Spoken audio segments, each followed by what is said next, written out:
Hello, everyone, and welcome back to another episode of Tea Time Truth Talk. Before we get into it, we wanted to let you know that no, you did not miss the episodes last week.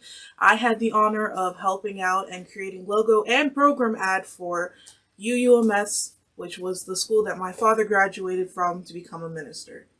So before we get into the lovely topic today, as always, make sure you subscribe, like, share, because everybody needs to hear this message at times. And also hit the bell so you know when videos are hit. Like last week when we didn't have any videos, notice the bell did not ring. But all jokes aside, I'm Rev Rich as always, and I am glad to be here. All right. And if, again, first time, I am the host, Elise Pacheco, as long as with my father, Rev Rich, as well. So the topic today is, what if we don't want help? Or what if we choose not to ask for help? So today I got a message from someone who goes and says this. Hi, last week you guys talked about boundaries, which I loved that video so much.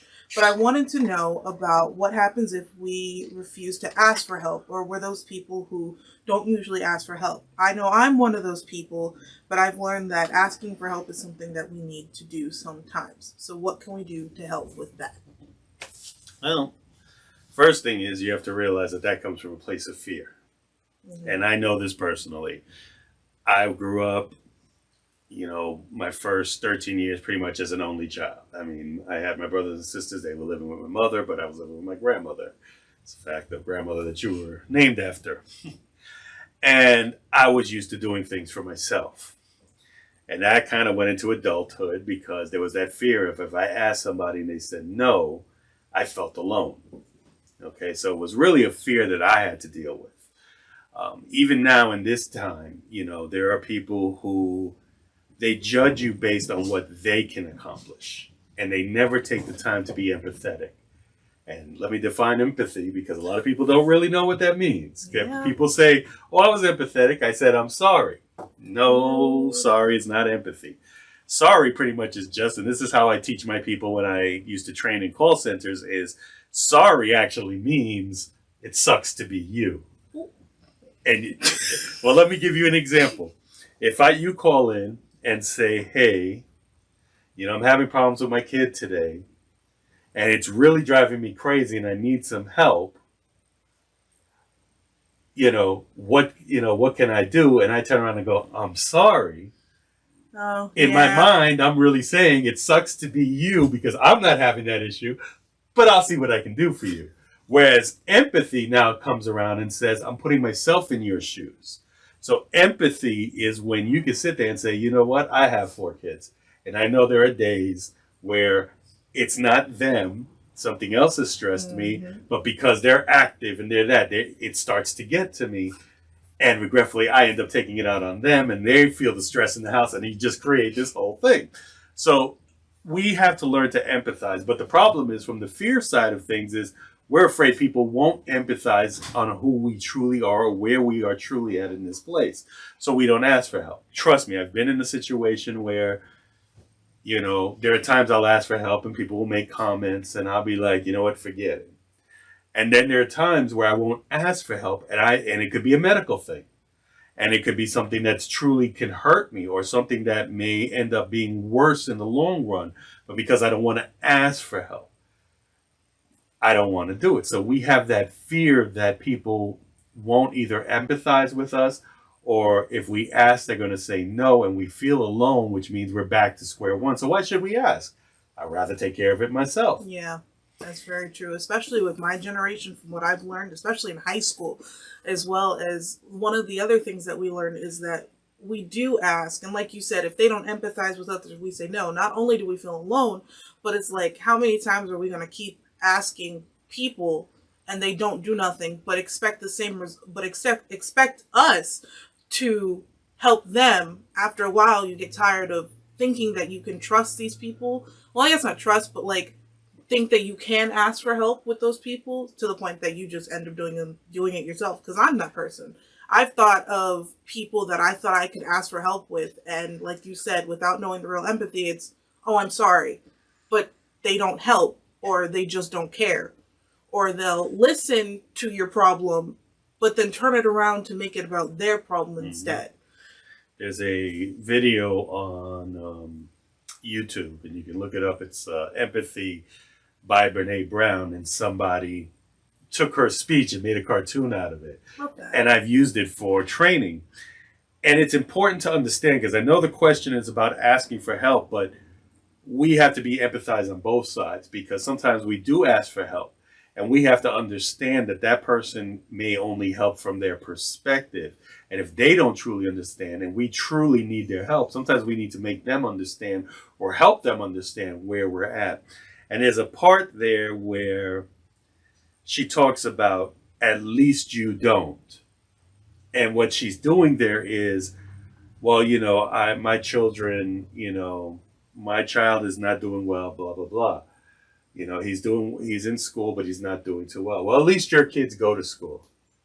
Well, I'm not, my marriage is kind of on the rocks. We're trying to figure things out, but at least you're married.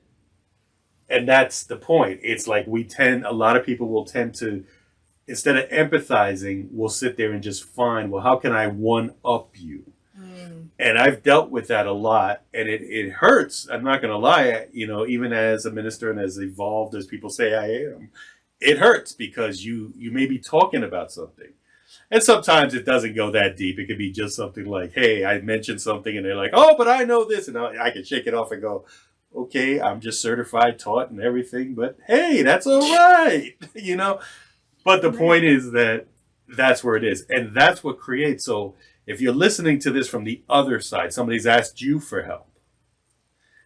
Think about if any of those actions are something that you took, because that's why that person is afraid. Because we kind of forget, we like to talk about how do I fix their problem. But sometimes the people listening don't realize that they may be the problem because they're helping push that person away.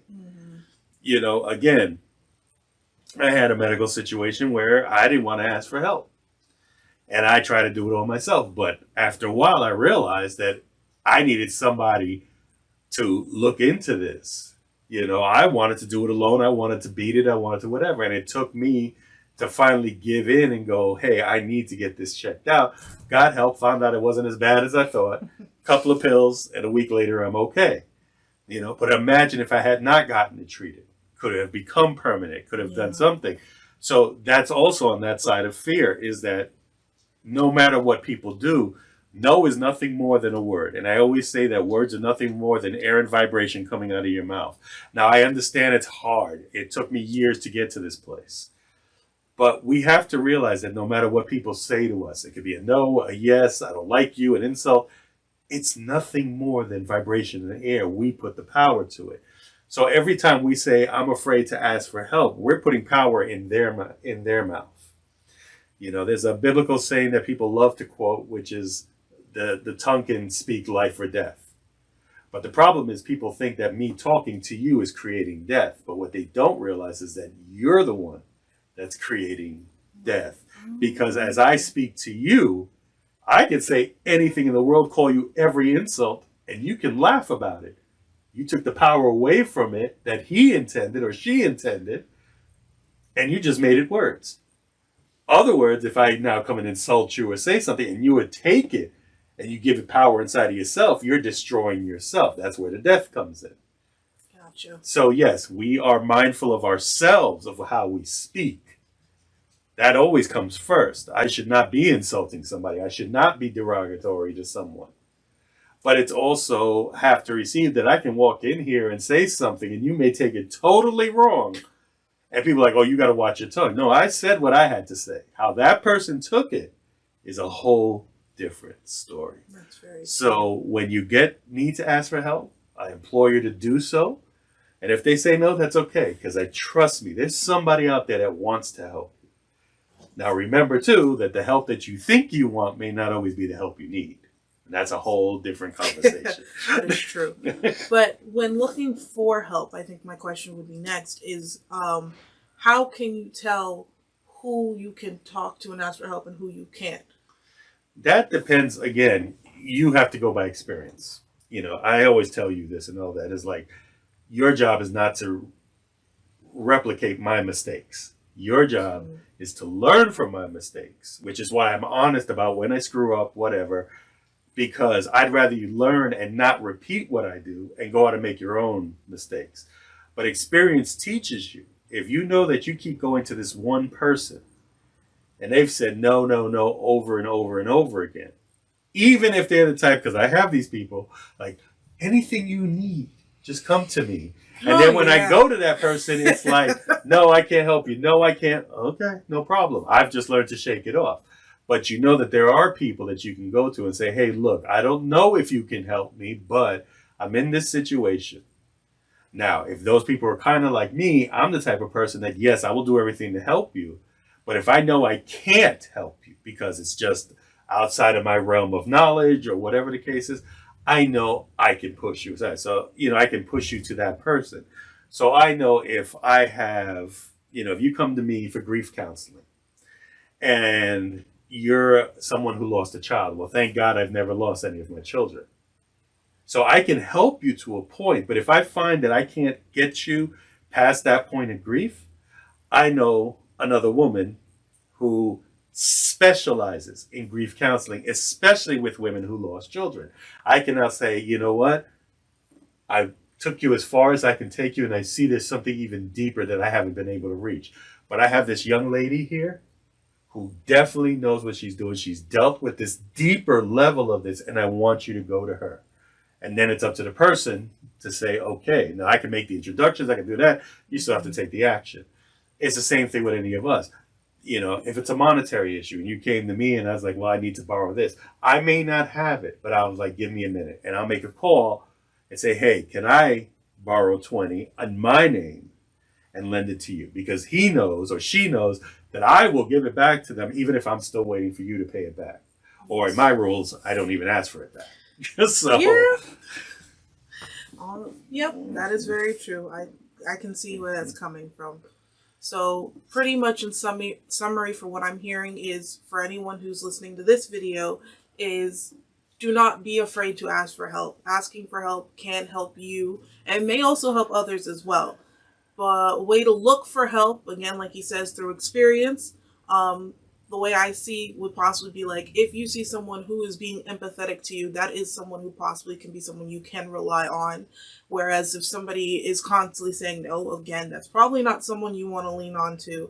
Even if, again, I've had friends who were long-term who never really helped me, but I've known people for like 10, 15 minutes or like a year or two that they would be they'll go out their way to help me, and we've had that connection and bond since then.